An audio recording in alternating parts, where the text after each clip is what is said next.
bit of a refreshing break. We're not going to be talking about unemployment. And I'm told the presentation lasts about 25 minutes or so, and then we can ask questions, and so maybe we'll have a shorter day today. You guys can actually go do other things in commerce. With that, we'll go ahead and, is Bill Murray, are you up first? Murphy, sorry.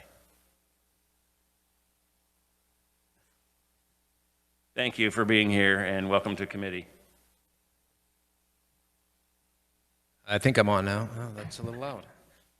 Well, thank you, and good afternoon, Chairman Tarwater, excuse me, Vice Chair Long, members of the committee. My name is Bill Murphy.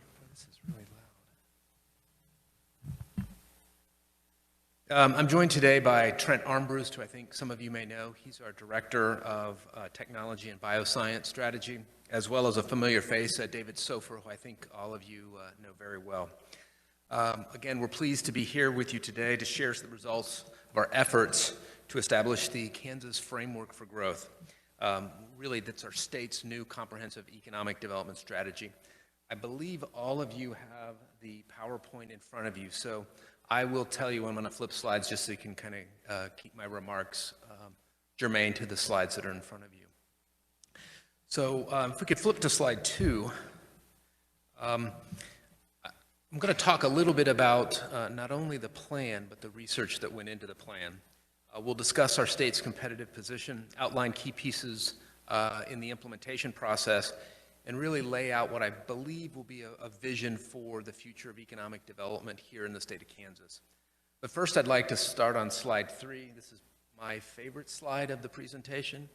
And I hope, looking around the room, most of you will be able to relate to the pictures in this slide. The 1980s was the last time that we had a comprehensive economic development strategy here in the state of Kansas. In the mid-80s, you may remember having a cell phone as big as your briefcase or your laptop. I know in the mid-80s I had a full head of hair, so my world has changed a lot in the last 35 years, and I think you'll agree that our state, our country, and our world is certainly much different. And it's important then, as we think about how our world has changed, that we take that same approach to our economic development strategy. If we'll flip to slide 4, the 1986 Redwood-Crider report laid out a vision for economic development here for the state of Kansas. And I would argue that it was, at its time, one of the most comprehensive and effective strategies that any state had moved forward with. And while it was a model for its comprehensiveness and its effectiveness, as we've talked, the landscape has changed and has changed dramatically. And we now need a new, what I like to call a new North Star to guide our economic development efforts. So on slide 5, I'd like to talk a little bit about what went into developing this framework. As we know, in order to set a vision for the future, we first need to understand where we are today. So in the next several slides, I'm going to walk through some of the research we gathered throughout the process that really helps make the case for this new economic development strategy. Again, next slide, slide 6. This first graph, I think, helps you understand Kansas's competitiveness as it relates to the U.S. if we're looking at our gross domestic product. As you can see, our line is not headed in the right direction. And as you all in this committee know, that GDP is one of those foundational ways for us to look at an economy and how robust it is. And so noting that we're not staying competitive with our peer states, nor the U.S. average, I think is concerning for us as a state. So on slide 7, I think this slide helps further illustrate specifically where that places us in terms of rankings compared to our peer states. Now the next several slides are going to speak to the challenges as they relate to our talent. And slide 8 is perhaps the most troubling of the slides that we've got here. As you can see, we're facing a significant population loss. or outmigration, as we like to call it, that's impacting our state. This map in particular shows where our challenges are, and as you can see, our rural communities are among the hardest hit. And while other states, particularly in the Midwest U.S., are experiencing similar levels of population loss, Kansas has got to do better if we're going to compete in the future for economic development. Let's flip to slide 9. When we take a little closer look at this data, we find that outmigration picture is even more troubling when we look at the bachelor degree and higher population leaving our state. Many of them leaving our state for other locations that offer better jobs or new opportunities. While there are many factors that play into this, including the quality of job opportunities, we know that we need to do better. So slide 10 offers a little bit of insight into where these individuals are going. This graphic perhaps gives us a little bit of a silver lining. As you can see, most of these folks aren't going very far. They're choosing other states in the Midwest for the most part in our region. And if you look very closely, one location stands out pretty clearly, and that is the state of Missouri. In fact, if we do a deeper dive, we find that many of those folks who are leaving Kansas for Missouri are really just jumping the border and going to the KC Metro, the Missouri side of the KC Metro area. You can see some of the other states that stand out, Texas and California, largely because of the population opportunities, make sense, but I think for us, that is our silver lining, is that these folks aren't going very far. So our job of helping them understand the opportunities here in Kansas is going to be perhaps a little easier than we might have initially thought. If we'll go to slide 11, we're going to stick with our workforce challenges here and talk about another headwind that we're facing. And that is the decline of the eligible workforce because folks are getting older and retiring from jobs. So compounding the out-migration issue is that we have this aging workforce. Slide 12 then speaks to the challenges we're facing in terms of the risks that many of our jobs are not going to be here in the future. Automation is increasingly finding ways to displace our workers. We must be prepared for an economy that is increasingly automated. But I want you to understand, as I look at this opportunity, automation also provides that opportunity for business growth and for diversification of our economy. So while automation presents a risk for many of our workers in industries from the service sector to agriculture, we know that it also presents an opportunity. And one of the things that we've already are seeing in the work that we're doing and the projects that we've landed recently is an increase in the capital investment with fewer jobs associated with those projects. So this trend of recruiting new businesses who are engaged in this transition to automation is already happening here in our state and around the world. We must keep this in mind as we prepare the workforce for the jobs and opportunities of tomorrow. If you'll go to slide 13. So I've talked a lot about the challenges. I don't want to leave you with an overly pessimistic view of the challenges that we face. I think it's important for us to recognize that we have a lot of opportunities that will help us compete for jobs and growth, both for today and tomorrow. Slide 14 then helps explain how Kansas does spend less per capita than most of our peers on the U.S. and on average for attracting new and keeping jobs and in attracting new capital investment. In fact, our incentive programs are among the more efficient in the country. Said another way, Kansas does a good job of managing the incentives it pays out per job created and retained. And this is an important goal to keep in mind as we work to modernize our tools and to make them efficient, effective, and competitive in our efforts to attract new business investment. Slide 15, as we further look at the tailwinds that are propelling Kansas's economy, it's important to acknowledge our state's outstanding educational system. This includes everything from pre-K through 12 to our our state's technical and community colleges, and certainly our world-class universities.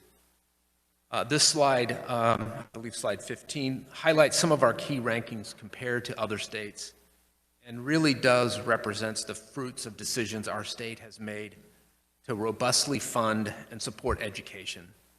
Our graduates are well educated, they're highly skilled, and they're really ready for future opportunities. And this is a strength we must continue to maintain in order to be competitive moving forward. Slide 16. Now that we've kind of outlined some of the challenges as well as some of the opportunities that we have, it's time to move into our plan for future growth. While we have some significant challenges, we know that through the focused efforts and deep collaboration with our partners across the state, including elected officials, but also our local economic development professionals, who I would contend, as somebody who's worked in 4 states, are among the best in the country. We can begin to address these challenges and grow with the strengths that we have. More than 2,000 Kansans have been engaged in this process of putting together the framework. Throughout the past 2 years, we've hosted a number of regional and stakeholder meetings with businesses and local leaders to help determine the priorities for this true Kansas plan for growth. I think it's important to acknowledge that this plan was interrupted because of COVID-19. But I think what COVID-19 provided us in that process was a pause that helped us recognize that future economic development strategies are going to have the flexibility to pivot when we have external shocks to the system like we saw with COVID-19. We believe by having a plan that has that flexibility, it will enable us to be much more effective. Slide 17. We took all of that research to Kansans, and through a collaborative process, really emerged these key pillars and target sectors that we're going to talk about here in just a minute for the framework for growth. At the foundation of this plan are the economic regions that really define Kansas. What's important in Johnson County is going to be different than Geary County. What's going to be different than parts of southwest, northwest Kansas. And from that foundation, we've identified the strategic pillars, or I like to call them areas of focus, if you will, that need to drive our decisions as it relates to economic development. Those being talent, innovation, community assets, and finally, public policy. And I'll talk about each one of those here in just a minute because they do need a little bit of an explanation. Those, in turn, support our target sectors. And again, those 5 target sectors that I believe is on your slide, we'll talk about here after I run through those pillars. If we'll go to slide 18, I'd like to start first with what I think is the foundational factor for growth, and that is talent. And that, quite frankly, is just a fancy way of saying people. As they always have been, our people will be the key to success of our state. We need to make sure our people have the right skills that businesses need. This pillar is focused on bridging both what I describe as the skills gap and the jobs gap that we're seeing here in our state. Both the attraction and retention of talent will be critical in our efforts to both retain our existing industries, but also targeting and attracting those industries that will help our state grow and succeed. On slide 19, let's talk about innovation. Kansas have brilliant minds that are creating technologies of the future. We need to make sure those industries can become the business of tomorrow here in Kansas, not picking up and taking root in Texas or California or some other state. Through culture and creativity, we must make sure that there's a pipeline, an ecosystem, if you will, where these ideas can develop and thrive. Unfortunately, as we look at the data, all measures of innovation have declined in the past several years here in Kansas, and this is a huge, huge challenge for the growth opportunity across the state. We must figure a way out to turn this around so that Kansas entrepreneurs are ready to compete and win in the future. Slide 20, this pillar is focused on leveraging the assets we have to grow our jobs and businesses that work in our state. Communities are at the heart of our economic development work. This includes everything from infrastructure and the quality of life in Kansas communities. This includes things like broadband, which this legislature and this administration has made a priority. We need quality places to keep quality businesses and our talent in our communities. As I mentioned, we have to help these communities identify and realize that jobs and community assets they will need to keep them healthy. And again, as I mentioned, this is why things like our continued investments in broadband are so critical to the work that we're doing. Slide 21, last but certainly not least, at least that's what SOFR tells me, is the role of the public policy in keeping our state competitive. With respect to policy, we must, as I've said before, keep our programs not only relevant and effective, but also competitive. We have incentive programs that are over 20 years old, and we need to refresh them. What doesn't work needs to be fixed.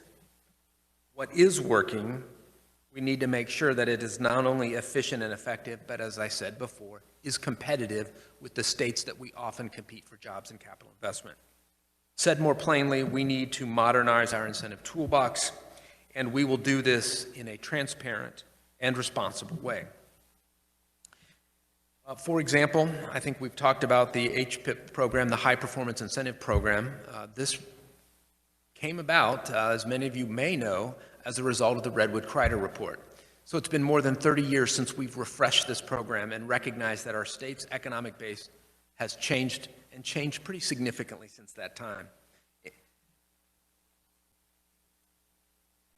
We'll go to slide 22. This is where I'd like to spend just a couple of minutes talking about our targeted sectors. For instance, manufacturing is a huge opportunity for the state of Kansas. As more companies look to shore up their current supply chains, and we believe we can make a case for Kansas is the perfect place to do this. We've seen that trend beginning prior to COVID-19, and we see that trend accelerating post-COVID-19. We'll need to continue to be aggressive with companies that are bringing production and jobs back from companies like China. We've recognized that many companies have extended their supply chains far too long. We can do this because we have outstanding infrastructure and we're a world-class hub for distribution, logistics, and transportation. I don't know if you happen to watch the Super Bowl ads. There was a great commercial by Jeep in which Bruce Springsteen talked about being at the center of the country, and he was very close to Lebanon, Kansas, which is the center of the lower 48 United States. Our central location provides companies with quick access to the entire U.S. market. That's why we see growth of our logistics parks, our multimodal facilities across the state. We know that we can make this case for jobs and investment here in the state of Kansas. In sectors like food and agriculture, we can continue to lead through innovation around precision agriculture and UAS development. We can work with our partners at the Kansas Department of Agriculture to keep this key sector growing and maintaining our state's leadership. On to slide 23. In total, we have introduced 10 pieces of legislation for the year. One of those, I should say, these 5 came specifically from the Framework for Growth. The SBIR, STTR matching grant program, the Rural Remote Worker Initiative, the R&D tax credit, the High Performance Incentive Program, and the Angel Investor Tax Credit. 3 of those focus on innovation, the SBIR, STTR matching program, the Research and Development Tax Credit, and the Angel Investor Tax Credit program. One of them does address the talent pillar and the challenges we shared earlier, the Rural Remote Worker Program. And the other, the HPIP, is on our pillar policy. In the interest of time, I know I won't go into much more detail on any of those, but I'm confident David Sofer will spend much of the time as you would like talking about those.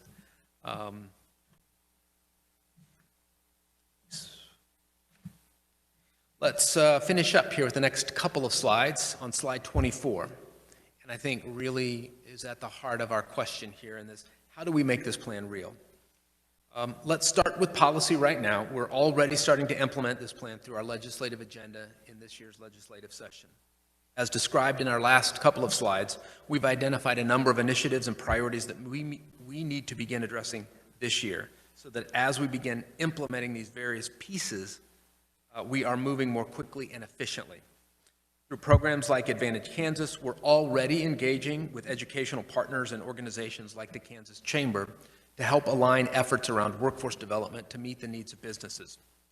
We've come a long way on this in our K-12 education system with its emphasis on career and technical education. Kansas students are getting early exposure to the wide range of occupations available right here in our state. They've been afforded new opportunities to get advanced degrees and certificates from Kansas's technical colleges that really prepare them to step into one of these in-demand jobs immediately upon graduation from our K-12 system. And they have more opportunities than ever to graduate with credits that get them through post-secondary degrees faster and more affordably. And this helps us continue to meet the workforce demands of Kansas companies. We're hearing from them. They want our students, they need our students to be educated and available to fill those jobs quickly. Other pathways like apprenticeships and internships also help us prepare Kansans for today's jobs. We proudly partner with businesses to open up more training and retraining opportunities that align with open jobs, and help ultimately get Kansans into the positions to become gainfully employed right here in our state. And while we're making progress in a lot of areas, there remain several priorities we think will be important for long-term success. This includes assigning a strategy officer to help implement the steps we've laid out today, developing the Kansas Competitive Project to focus and direct state resources around the new skills and technology that will drive the targeted sectors we talked about. The Competitiveness Project will bring together government, education, businesses, develop skills and technology in new areas that will drive the future economy. Examples of this include, but are not limited to, computer programming, cybersecurity, robotics, sensors, and artificial intelligence. The Regional Excellence Initiative is a new approach for economic development in Kansas. This will help us focus on existing institutions that help develop competencies around research, education, and training that ultimately help us remain competitive. The initiative will consist of self-defining groups of communities that will get assistance to make their region stronger by developing new programs and facilities for business development. And as we implement these changes, we will be evaluating their effectiveness throughout. This has got to be an ongoing process, not something that we revisit every 35 years. So just as we've come to you with the changes to our incentive programs, we will likely come back to you with further clarifications or modifications to these recommendations as we see them implemented and as we see the challenges and opportunities evolve. From the very beginning, now Lieutenant Governor Toland has been focused on data. He wants to know what the numbers are and to know if what we are doing is working and if we're getting the return on investment that we expect. And that's the tone and the culture that he set in this agency, and that will underpin the implementation of the framework. So on slides 25, and we'll wrap up here on slide 26. Slide 25 is, I began the presentation, the plan, as I shared with you, the plan is designed to be a long-term investment in the future of our state. Here we've laid out in 5-year increments the steps that we believe will enable us to stabilize and turn things around, to then punch above our weight classes, I like to use that analogy, and provide prosperity and career opportunities for families across this great state. Lastly, I'm fairly seasoned professional. I didn't lose this hair in doing anything else that I love like economic development. I've worked in, as I said, 4 other states at multiple levels, local, regional, and now the state level. And I have seen plans like this before, and many times those plans were very prescriptive in nature. They would lay out very specific objectives that had a series of timelines, that had a series of measurements that would ultimately determine its success. What I found refreshing about this approach, and probably a salvation for this the strategy is that it is designed so that when we see those external challenges to our economy, we're able to make those changes and pivot and continue making progress. So with that, I'd like to open up to any questions that you may have. And again, thank you for your time today and presenting this information on our framework for growth. Thank you for the presentation. There's quite a bit to unpack in here, and I've got a couple of concerns and a couple of questions. One of the things we talk about a lot in this committee and have over the past few years is outmigration, and especially when it comes to our students that we invest so much in. We invest hundreds of thousands of dollars literally in every kid that goes through K-12 and then college. And so those people, when we only retain 39% of our graduates, there's a big problem.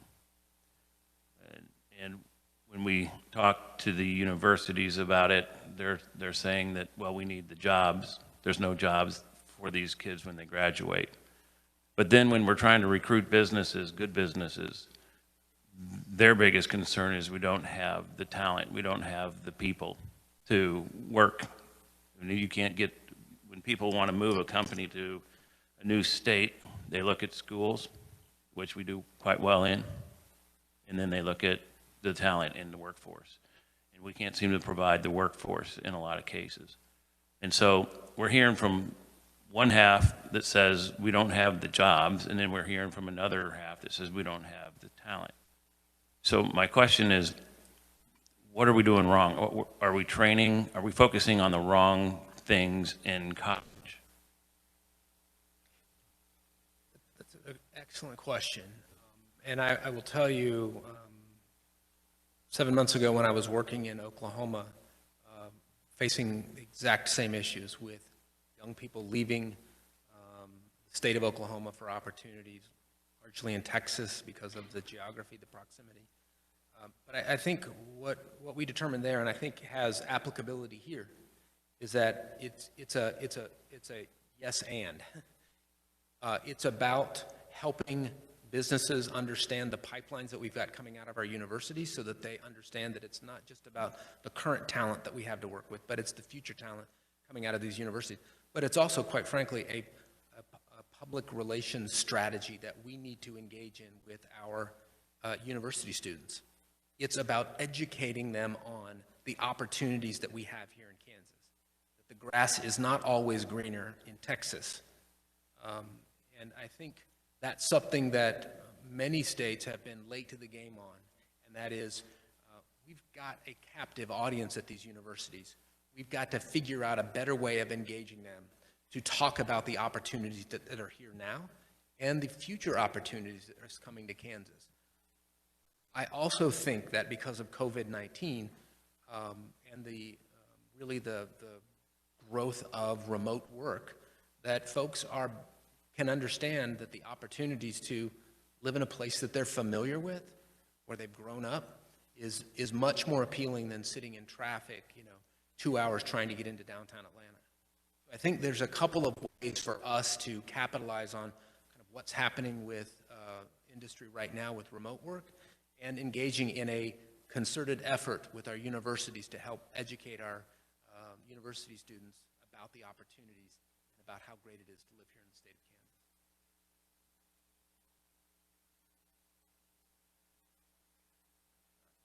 I've got a son that's graduating high school this year, and he's looking at his opportunities right now.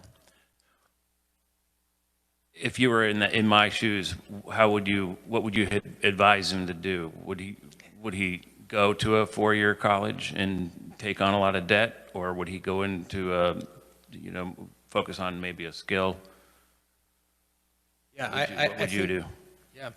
So not everybody needs to go to college in order to get a well-paying job. We've seen that. We've seen example after example here in the state of Kansas and around the country. So I think a lot of times it really depends on the student and about where their interests lie. But there's no reason that a four-year degree is the only access to a well-paying career here in the state of Kansas. So I don't know that I've answered your question with your son, but I would encourage him to explore the options that are out there, because we do have very good paying jobs in this state with folks who don't have to go to college to be successful. Can you give us some examples of those? Because we've got other bills that we're going to be hearing actually next week that are trying to focus on skilled labor and development. So what would you say the top areas, the best paying jobs and the most need is right now? Well, I would look to a couple of them. One is cybersecurity. In fact, Trent and I and others have been having some conversations on the cybersecurity front. That's impacting industry from the service sector to banking to... And I thought we weren't going to talk about unemployment today. Did I miss something? Cybersecurity, I think they're pretty much in need of that. So. Yeah. Well, I can tell you, having worked in both Georgia and Oklahoma, they are investing heavily into cybersecurity programs. And that's because we see a demand that is outstripping the availability of students that are in those programs. But those jobs regularly pay north of $75,000 or $100,000. Other opportunities that I see happening, and again, because of our historic strength in aerospace, we talked about unmanned aerial vehicles or unmanned aerial systems. Those types of technical careers can lead to jobs that pay well over $100,000 depending on the specific route an individual takes in their career path. But those two are the ones that really stand out to me as areas where we've got historical strengths as in the aerospace industry, or where we just have a significant demand that is outstripping the number of students that are graduating in the cybersecurity program, for example. Okay. One of the things that you said was that our current incentive programs are outdated and need to be refreshed. And then when I look on slide 23, I think it was, your legislative priorities, there doesn't seem to be a whole lot new other than just tweaking some of our current programs. What are some of the other states that are attracting our graduates? What are they doing to incentivize for jobs and companies that work? Yeah, so I hope I didn't leave you with the impression that while we've got some, and I think I used the word outdated incentive programs, doesn't mean that they aren't fixable. In terms of, for example, I mentioned the HPIP program earlier, how we need to really decouple that from our KIT-KER program so that we're not basically forcing companies to take an incentive to qualify for an incentive. So I think states are increasingly looking creatively at how they can help retain talent. I worked in the state of Ohio that utilized very creatively the sale of their liquor licenses to fund economic development. So I think we've got to be looking at best practices across the country, and when states come up with an incentive program that is getting the attention of businesses, we need to figure out ways to modify our programs or introduce new programs that can get us where we need to be. Did you work with a firm on this plan? Consulting firm? Yeah, we worked with the consulting firm that helped us with the research. Yes, sir. Okay, so I mean, like I said when I first started, there's a lot in here. There's not a lot of detail, but I'd like to, as we go on, I'd like to get more detail on what the plan is. I mean, because you've listed out your objectives here, but I'd like to see how we're going to get there, and I'd like to help us get there as quickly as possible. So, the details, I'm sure they're coming and they're around the corner, and some of these bills that we're going to address in the next couple of weeks might help. But I believe, so correct me if I'm wrong, did we provide a copy of the report to each of the legislators? Okay. So in addition to the PowerPoint, I believe you all got a copy of the actual final report as well. Okay, thank you very much. I don't have anything further. Representative Clayton. Thank you, Mr. Chair, and thank you for being here. I know we talk about this in tax committee too quite a bit, and frankly in all of our committees, the outmigration. And so I don't know if the Department of Commerce would have access to these numbers, but I would be curious to compare Kansas's outmigration to that of other surrounding states. I mean, surely Missouri is losing way more people than we are because we're better, for instance. I'd be curious to hear that. But, also I think about myself and the decisions that I made, and part of the reason why I decided to stay in this state was not because of taxes or job opportunities, but because everyone I love lives here. I have family here, and this is home, and this is where I will stay. So I don't know if we have any access to any studies that talk about why people go where they go, but I think this is an ongoing thing that we discuss a lot, trying to find out why. And so I think the more information we have about this general theme and this problem, I think the better we will be equipped to make good policy to keep Kansans here and to even bring more people in. That's an excellent point, and that really goes back to why we've got a lot of data, as Chairman indicated, about why we're seeing some of these trends happening, about outmigration and other trends, certainly. I'm honestly very curious to look at the data post-COVID to see how those numbers are changing. Anecdotally, we hear lots of stories about folks who are saying, hey, I gave this shot in California a chance, but this working from home business, if it's going to cost me, $5,000 a month for rent, and I can come back to Kansas and get a two-bedroom apartment for $1,500, and I can still do my job, why am I putting up with all of this, traffic and high taxation in the state of California? And so that's where having that flexibility, and as we continue to look at the data to see how those trends are changing as we get these external shocks to the system like COVID. Thank you, and really appreciate your line of thinking. Thank you, Mr. Chair. Representative Hoffman. Thank you, Mr. Chairman, and thank you for being here. I appreciate it. Kind of along with that, I do think that COVID has changed our work patterns to a certain extent. I'm not totally convinced that as we start going back to a little more normal, that companies aren't going to realize that they're not quite as efficient if their employees are not in their building. So I'm not sure that the whole remote is going to be this huge, overwhelming change. It's going to be in some cases. But you mentioned one thing that I always think kind of is part of our issue. You mentioned unmanned space or unmanned aircraft and something else I can't remember. Two kind of sexy type new industries, I guess. When you look in the rural areas that are having outmigration, it's not those type of jobs that are needed. And you've shown that people are getting older, they're retiring. It's the plumbers, it's the construction workers on electricians, people like that, people to run pharmacies. It's all of those things and I think we forget about that. We forget to incentivize our kids that, hey, those are great careers. If you want to move back to your hometown and be a plumber, you can probably make a pretty good living.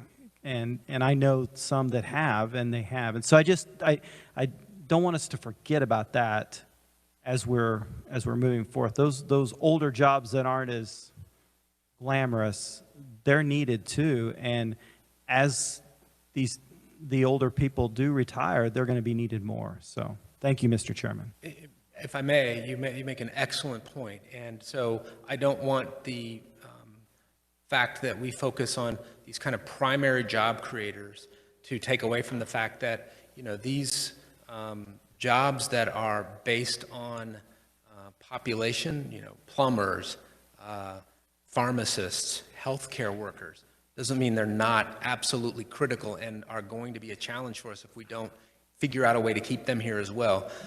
We're just looking at the limited resources that we have to work with and focusing on those jobs that, quite frankly, give us the biggest bang for our buck, but knowing that we've also got to be focused on those service type jobs if we're going to have a well-rounded community.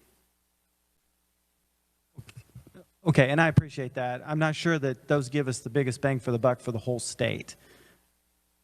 Those jobs that you mentioned are going to help certain parts of the state, but what I'm talking about are jobs that are going to be all over the state needed.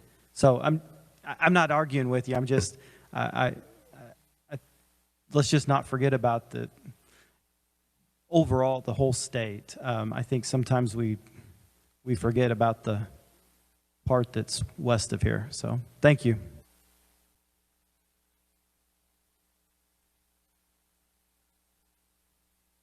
Representative Williams.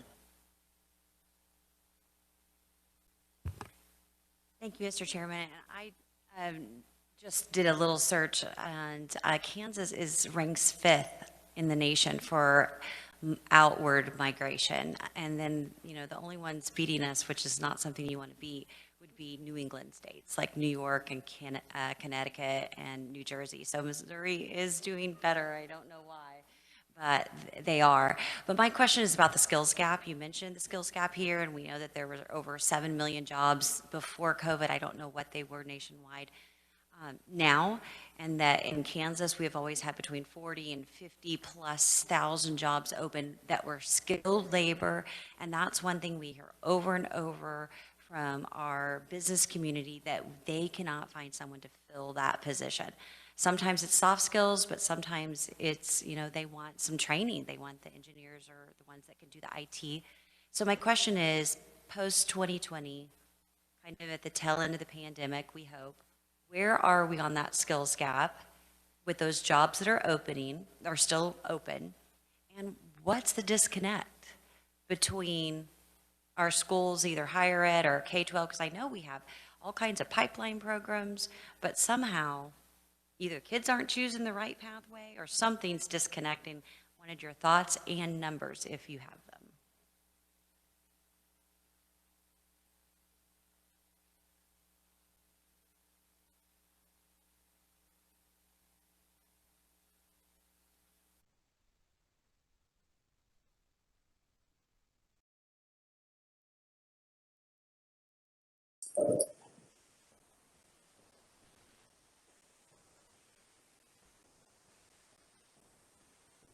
Committee, could the culprit please turn on his microphone? Sorry about that. Apologize. So I think of the educational industry as much like a cruise ship, and that the fact that it was pointed for a long period of time in one direction, people needed to go to college to have a successful career. And as we learned that, just because I've got a degree in political science doesn't make me qualified to earn a good living. I could be an expert salesperson at the Gap. Is the Gap even around anymore? I don't even know. But in all seriousness, I think now we've begun to move that cruise ship. It's not like a speedboat. We just can't immediately change our educational system to recognize that technical education is just as rewarding as a college degree. In many cases, it's more rewarding, both personal satisfaction and pay-wise. So I think that's been part of the big challenge of making that kind of shift to help our young people who are graduating high school understand that the opportunities for a good earning doesn't require you necessarily to go to college. Are there going to be jobs that always are going to require us to have a 4-year degree or a master's degree or post technical skills? Absolutely. But we've seen increasingly the number of jobs that are coming to the state who don't need a college degree are increasing. I mean, famously, Elon Musk talked about the challenges that he saw with people having to go and get college when they were good paying jobs industries like new automotive industry. So that's my thoughts on the education. In terms of statistics, in terms of the job openings that we have currently, I don't have that data in front of me. I'll be happy to get that information to the committee, but that is something we can certainly bring back to you. Representative Highland. Thank you, Mr. Chairman. I want to share with you two thoughts and then ask for your feedback on that. Number one, I can go home, stand outside on my back porch, and I can look around and see all the assets that are coming that we have. And I ask myself, what can we do to increase the value added on the, what value added businesses can we bring into our state and use some of these assets? Instead of shipping these assets out of our state or somewhere else, it's being converted into a usable product of some kind, whether it be human or products. Agriculture industry, for example, we're shipping all of that out. Very little remains here except for what we have, a few alcohol plants, but that's it. So I'm thinking value added. We've got to search for those companies that will come in and use our products in a value added way and help our state out. Number two, we passed in this legislature, I think 2015 or so, we passed a bill that forced the regents to have on their website where any student or parent can go in there and evaluate 3 institutions, 4-year, 2-year, and tech. And it's amazing in there how much the starting salaries are, but that information is not getting out there. The regent system, the education system, it's against their nature to want to do things that takes them out of the 4-year stream. So I think it's up to you guys to possibly highlight where those opportunities are, because they are not going to do it. Someone else has to do it. It's there, it's available, and there's all kinds of openings, and there's a lot of money in all these different jobs, but they're not getting the information. Thank you. I agree with you wholeheartedly, and I think as we talked about, you know, there is an element that I think Department of Commerce can and should play, and that is helping our young people understand the array of opportunities that exist in our state. You know, not just for you know, the 4-year college degrees, but the technical skills and jobs that, again, as we've talked about, pay very well.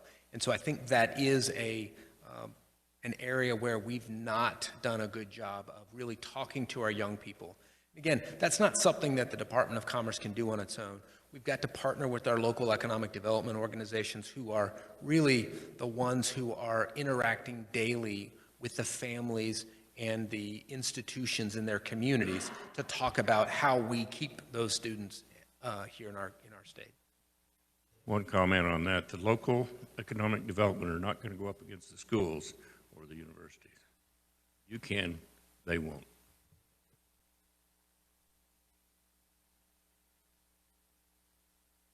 Representative Burrows is online with a question.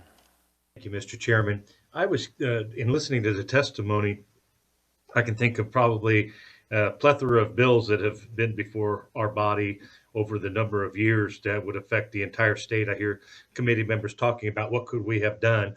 I believe approaching this with a little more of an open mind, but I'm kind of curious as to what the presenter is calling a good paying job. What kind of monetary earning power are we talking about being a good paying job? And then what I'd like to respond once I hear what that numerical value might be. Did I hear him ask that of the legislatures? Of the presenter. Oh, shoot, I thought I was going to get off that one. You know, honestly, it's as we talk about the plan and the economic regions that really serve as the foundation for our state's success, quite frankly, you know, having been out in Dodge City, what would be seen as a good paying job is going to be different than what you might find in Johnson County. So, you know, I think that folks who, you know, who can earn $40,000 or $50,000 in parts of rural Kansas are going to have a very good life. That may not be as impactful in a more urban environment where cost of housing, transportation, and amenities are going to be more costly. So I think part of that is going to be dependent on the geography in the state of Kansas. And Mr. Chairman, if I may, I believe that's an example of how we might want to approach how we approach a discussion about the skilled trades, quality education, tech schools, because all of that fits in all around the state. And we seem to at times find ourselves at odds with one another in certain parts of the state. I know I'm an urban guy and I value my rural colleagues, the input they bring to the table, because they're part of the fabric that makes up this great state of Kansas. And there's times we find ourselves in these political battles, and really our battles are what is impacting our economic viabilities in our own communities. And the cost of living in an urban area may be higher, but those that are leaving the rural communities and heading towards the urban area, they need those jobs if they are planning on staying in Kansas. And those in the urban area that care to build their wealth and bring those jobs to the rural community need to be accepted for the ideas and stuff they bring back to those communities. So, Mr. Chairman, I really find this to be very interesting, and I do hope other members of the committee do also. And I stand ready, like I know a number of you do, to do what we can to help the economy in Kansas grow for all of our districts and not just for a selected few. As always, Representative, you make some great points. Do you have anything else? No, sir. Thank you so very much. Representative Curtis is online. Thank you, Mr. Chairman, and thank you for the presentation today. I'm going to switch. I have a question, but I do want to build off of what Representative Burrows had kind of talked about as well. And I know that there's a program that could be of interest to us, that the Kauffman Foundation, it's a very well thought out concept with market value assets, so that there would be some type of credit, or I'm not sure that I'm using the correct terminology, but for certain learned skills through high school. And it's a very interesting program, so I'll be happy to share that information, because that kind of talks a little bit about the conversation that we had previously. But my question is in your research, looking at barriers to employment today and in the future, I know in Wyandotte County we have like over 6,000 jobs that are vacant, and the last time I checked it was over 50,000 statewide. So as our Wyandotte Economic Development Council dug a little bit deeper into that, some of those barriers that help both workforce of today and tomorrow would be access to quality childcare and early learning opportunities, so that, you know, we're building a workforce of the future by doing that. And the return on investment is a proven fact, because you know, people who start out with a good early start, they have a better future ahead of them. Public transportation was the other thing that was identified in that work effort. And then also in our community, particularly in Wyandotte County, definitely like clean slate and second chance hiring opportunities. The other thing that popped up this summer was safety in the workplace. I mean, just a lot of concern about that. A lot of that is due to COVID, which hopefully eventually that does go away. But I didn't know if I tried to look through there real quickly through the report to see if any of those items were kind of addressed as far as, you know, the barriers to employment. Thank you. thing I would add there is that, clearly and probably even more so after COVID, we've learned that things like childcare is such an important part of your economic development strategy. Things that when I started my career, it was about, utility rates and available land. But as things have evolved, and certainly with the COVID-19 outbreak, we've learned that we've got to pay attention to these support services like childcare, or we're not going to be able to compete for economic development projects. And I'll add one of those other areas that I think has been neglected, and that is housing. Having affordable housing for the workforce that these industries are trying to bring to particularly rural parts of our, but not exclusively rural parts of our state. If we don't figure out a strategy to help encourage affordable housing for folks in those communities, they're not going to be able to compete for economic development projects. Representative Curtis, do you have anything else? No, Mr. Chairman, thank you very much for that answer. Representative Dodson. I'd like to take a slightly different tack here. To me, this is a investment. We're talking about not only now, but the future of Kansas. And I just offer a couple of pieces and contrast this with my experience from working in Texas. Everybody will forgive me for that, I hope. One is psychology. Why do I like Kansas? Why do I like Texas? Why should I go to Dallas, to Houston, to San Antonio, to Austin? Those things are important both for the student who's thinking about leaving and for the employer who's thinking about coming. The other one is resources. The governor of Texas has a huge investment in his Chamber of Commerce and also in any outreach that he has to develop business. He has a team. That team is not just a bunch of government people.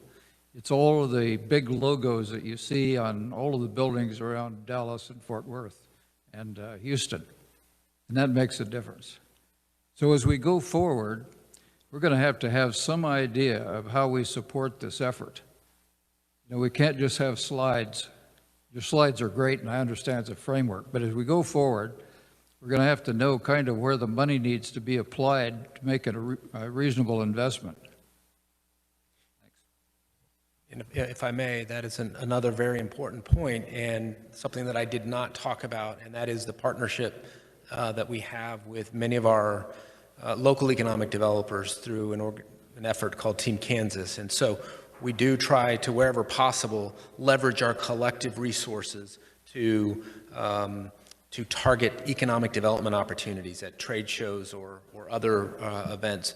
But I do believe your point there is that we've got to always be looking at additional partnerships, public-private, that can help us leverage our resources to do much more. Because as you said, I know our friends in Texas are spending a lot of money on their economic development projects through I'll describe it as their local option sales tax in their communities that give them a significant advantage over most communities in the Midwest and throughout the U.S. for that matter. To touch on Representative Highland's point earlier on the marketing of this type of a job, the skilled labor, if you would check out the Build Up Kansas program, Representative Highland, that the contractors have put together, it's a pretty neat program. And I'd like to see some sort of a partnership between the Department of Commerce and Build Up Kansas. They've done a lot of the legwork for you. They probably need some dollars, to advertise. You put things like that on advertisements on TV and circulate it to the schools. I think you're onto something there. My other question is, for Wichita in the aerospace industry, I see you're targeting, that's one of your target sectors, but there's thousands of people that are still laid off. We heard the other day testimony that it'll be quite a while before we can bring them all back. We're doing what we can for them. We heard from Bombardier today that they're laying off another 250 people and moving the bulk of their operations to Montreal, Canada. So what is in this plan to help retrain those employees if the aviation sector doesn't take off? Well, I guess I would contend that I believe the aviation industry is going to take off. It's going to look different. Commercial aircraft production is not likely to get back to, anything like we've seen over the last 5 years anytime soon. But where we do think there's going to be opportunities, as I mentioned before, the UAVs, whatever you want to call them, many of those skill sets are very similar to the work that's being done on commercial aircraft at this time. And so I think we've got opportunity there. I'll point to an investment that United Airlines made in a personal aircraft, and I'm getting the terminology incorrect here, but a personal aircraft that will be utilized in urban environments to get people from their airports to the location they want to go in the city. So I think the technology is evolving, and we've got to make sure that we're equipping our universities and our technical schools with the knowledge of the industry needs and getting those folks retrained. So I guess that's kind of my question. What specifically are we going to do? Or the bills that you've introduced this year, are any of them focused on retraining those individuals? The bills that I talked about were not specifically addressing retraining, but where I think this plan helps us begin to address those is by introducing these target sectors where we can form these groups to help address and understand first what those changing technologies are going to mean in terms of opportunities for Kansas companies. And then from that, providing our institutions of higher learning, whether they're technical schools or community colleges, with an understanding of the training needs so that they can develop curriculum. So those conversations are starting, and probably next legislative session, we're going to have additional requests of the legislature to introduce perhaps more training programs, but there may be other elements of specific industries that we have yet to identify. Looks like Sorry. David Sover has something to say. Yeah, if I may add, you all know me, I love to talk. But just really quickly to address your question, Chairman, there are actually programs currently available. So one of the programs available through our Kansas Works Department retrains specifically manufacturing type workers, so as you think about aviation, into healthcare. It's a federal-based program, so federal government provides the funding, and it utilizes a lot of the same skill sets in order to just be able to get them into a different industry, into the healthcare industry, which right now has a tremendous need. And so it gets them to remain at work, keep on, moving forward, keeping here in Kansas, and it gives them an opportunity to earn the living that they need, and as at least in the meantime, as the aviation industry recovers. So we are looking at creative type programs such as that to be able to make sure that those folks are working, they remain here in Kansas, they have the necessary opportunities, but also understanding that we need them here. So when the aviation industry recovers, they're here, they still have the same skill set, and we can bring them back into the aviation industry when the time is right. But yeah, our goal is to continue to keep those folks with those skill sets. It's so incredibly important and necessary, and it's something we're looking at each and every day. Okay. I'm not seeing any further questions, but I know that Representative Croft wanted to talk to you about something specific. David. Okay, go ahead. Thank you, Mr. Chair. Thank you, Deputy Secretary, for coming in today. And I just wanted to say, first off, I'm excited the fact that you have a strategy team and where they're going with this and how they start laying things out. And I'm looking forward to seeing some of those programs, because I'm specifically interested about the aging workforce and what it's going to mean to our state. And I would like to hear, not today necessarily, but in the future, about that program and what you're trying to do, but also some of the programs you have for bringing talent into this state.